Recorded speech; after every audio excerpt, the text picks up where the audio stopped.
এরা তারা নিচ্ছে যে ওই পর্নোগ্রাফি থেকে। এবং এখানে আরো কিন্তু পর্নোগ্রাফিতে তো আসলে দেখা যাচ্ছে যে 10 মিনিট একটা ভিডিও ওরা হয়তো সারাদিন ধরে শুট করছে, 7 দিন বা 7 দিন ধরে বা 10 দিন ধরে শুট করে ওটাকে কেটে একটা 10 মিনিটের ভিডিও বানাইছে। বাট কিন্তু সেক্সুয়াল লাইফে গিয়ে একটা ছেলে মনে করতেছে যে আমাকে 1 ঘন্টা টিকতে হবে।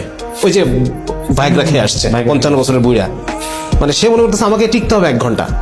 ঠিক আছে না, মানে মানুষ নর্মাল সেক্সুয়াল লাইফটাকে মানুষ ভুলে গেছে, মানুষ পর্নোগ্রাফিটাকে মনে করতেছে নরমাল। ওটাই হচ্ছে যে এবং দেখা যাচ্ছে একটা ছেলে এক্সপেক্ট করতেছে যে পর্নোগ্রাফিতে তো দেখা যাচ্ছে ফুল বডি মেকআপ করে ওরা। হ্যাঁ, তো ফুল বডি মেকআপ এরকম তো হয় না আসলে। অবশ্যই। মানুষের রোমকূপ থাকে, মুখে অনেক দাগ থাকে, শরীরে বিভিন্ন জায়গায় স্কার থাকতে পারে, দাগ থাকতে পারে, তাই না? কিন্তু এরকম তো মানুষ হয় না নরমালি। না, অবশ্যই না। তো ও দেখা যাচ্ছে সে যখন বিয়ে করে সে তার ওয়াইফকে ওইভাবে পাচ্ছে না। ওয়াইফটা ঘরে কাজ করতেছে, ওয়াইফটা দেখা যাচ্ছে যে আলু থালু বেশে থাকে, ওরকম হয়তো সেজে গুজে থাকে না।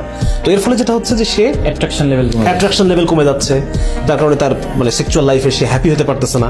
অথবা সে মেয়েটার উপরে এমন কিছু, তার স্ত্রীর উপরে এমন কিছু মানে ইমপ্লিমেন্ট করতে চাচ্ছে, এমন কিছু সে চাচ্ছে যেটা আসলে একটা ভদ্র পরিবারের মেয়ের এরকম কি বলা যায়, এটাকে আমি ছেনালিপনা বলি। খারাপ ভাষায় যদি, গ্রামের ভাষায় যদি বলতে চাই, ছেনালিপনা বা কি বলে, নাখরা না কি বলে এটাকে, আমি জানি না। তো এই জিনিসগুলো তো আসলে একটা ভদ্র পরিবারের মেয়ে তো এই বিষয়গুলো শিখে নাই, সে তো এইভাবে বড় হয় নাই। যেটা ও তো অভিনেত্রী, পর্নোগ্রাফির যে মেয়েটা সে তো একজন অভিনেত্রী এবং সে একই সাথে একজন প্রস্টিটিউট, তাই না? সে যেটা করতেছে সেটা তোমার ঘরের বউ করবে না। তার সাথে যেটা হচ্ছে দেখা যাচ্ছে তাকে মানে এমন কিছু অ্যাটিটিউড করা হচ্ছে যে অ্যাটিটিউডটা বেসিক্যালি নারীত্বকে, নারীর সম্মানকে নষ্ট করে দেয়, নারীর সম্মানকে একদম নষ্ট করে দেয়। হ্যাঁ, তো এই অ্যাটিটিউডকে আমি আমার ঘরের বউয়ের সাথে করতে পারি, যে আমার মাথার মুকুটের মতো, এটা যে আমার গলার হারের, মানে আমার গলার মালার মতো, তার সাথে কি আমি এই অ্যাটিটিউড করতে পারি, যে অ্যাটিটিউডটা একটা প্রস্টিটিউটের সাথে একজন কাফির করতেছে। মানে একটা পর্নোগ্রাফি দেখেন কিভাবে একটা নারীর মর্যাদাকে নষ্ট করে ফেলছে। আপনি কিছু একটা কথা বলছেন, কিন্তু আপনি বলছেন যে সেক্সুয়াল অবজেক্টিফিকেশনের কথা বলছেন। এই পর্নোগ্রাফির মধ্যে একটা মেয়ে যে একজন মানুষ, তার ফেস, তার চেহারা, তার মানে মুখ তো সবচাইতে কি বলা যায় একটা রাজধানী, কেন মানে উত্তম একটা অঙ্গ নাকি? তো থাপ্পড় মারাও তো নিষেধ। হ্যাঁ, মুখে থাপ্পড় বলতে মানা নিষেধ। সেইখানে দেখা যাচ্ছে একজন নারীর শরীর, তার চেহারা, তার মুখ, এটাকে এমন ভাবে ডিহিউম্যানাইজ করা হচ্ছে, সবচাইতে মানে নাপাক বিষয়গুলোকে দেখা যাচ্ছে যে এটার সাথে করা হচ্ছে। মানে তো এই যে বিষয়, এই কাজ কি একজন ঘরের স্ত্রীর সাথে করতে পারে? কিন্তু সে এটাকে নরমাল মনে করতেছে, সে এই ধরনের এক্সপেক্ট করতেছে যে তার ওয়াইফ তার সাথে এটা করবে। হ্যাঁ, তার ওয়াইফ তার সাথে এটা করবে, সে এক্সপেক্ট করতেছে। এর ফলে এক্সপেকটেশন ম্যাচ করতেছে না, প্রবলেম। এর ফলে একটা পারিবারিক জীবনটা শেষ হয়ে যাচ্ছে মানুষের। তার যে নরমালি একজন মানুষের যে সেক্সুয়ালি হ্যাপি হওয়ার বিষয়, ডিভোর্সের সংখ্যা হচ্ছে না, ডিভোর্স হচ্ছে, মেয়েটার অপমানিত ফিল করতেছে, মানে টোটালটা মিলে আমরা না যৌন অস্থিরতার কথা, অস্থির হয়ে যাচ্ছে মানুষের যে নর্মাল যেটা তার শেখানোর দরকার ছিল না। স্বাভাবিকভাবে একটা মানুষ যে কাজগুলো করতো সেই কাজটাকে সে ভুলে গিয়ে এমন একটা অভিনয়কে সে নর্মাল মনে করতেছে যেটা তার জীবনটাকে রুইন করে দিচ্ছে। তার মানে যারা পর্নোগ্রাফিকে সেক্স এডুকেশন একটা পার্ট হিসেবে আইডেন্টিফাই করতেছে বা এটাকে প্রচার করতেছে, তারা অ্যাকচুয়ালি যে এডুকেশন যদি আমি এটাকে ধরে নিই, তার মানে আমার সামনে এমন একটা টেক্সট বুক আছে যেই টেক্সট বুকটা অ্যাকচুয়ালি পুরো জিনিসটাকে রুইন করে ফেলতেছে। মানে এটা একটা বাজে টেক্সট বুক আমার কাছে আসলে ইন্ট্রোডিউস করতেছে, ভুলে ভরা টেক্সট বুক, যেটা পড়লে আপনি আলটিমেটলি যেমন এমন একটা ইংরেজি বই যেটা পড়লে আপনি শেষ পর্যন্ত মুরাদ টাকলা হবেন।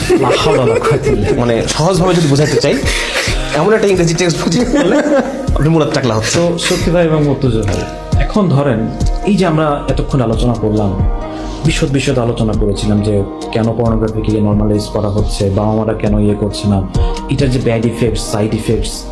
তো এই যে একটা ভুলে ভরা সমাজ, এই যে একটা ধ্বংসাত্মক যুব সমাজ, বা বলা চলে গার্লসরাও এটা অ্যাডিক্টেড হয়ে যাচ্ছে নাওএডেজ, মেয়ে পর্নো অ্যাডিক্টেডের সংখ্যাও বেড়ে যাচ্ছে।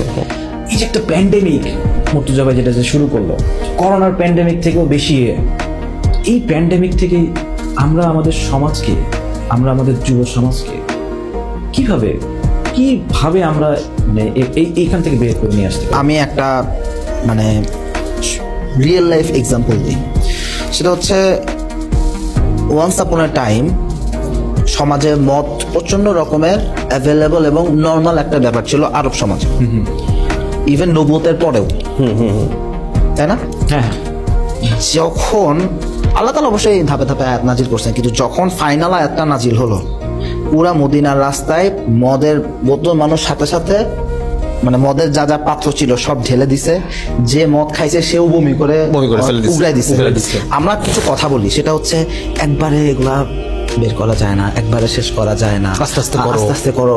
কিন্তু আমার কথা হচ্ছে আল্লাহর আয়াতটা যখন ফাইনাল ভাবে নিষেধ করে দিল, প্রথমে তো বলেছে ঠিক আছে তোমরা হচ্ছে নামাজের কাছে এসো না।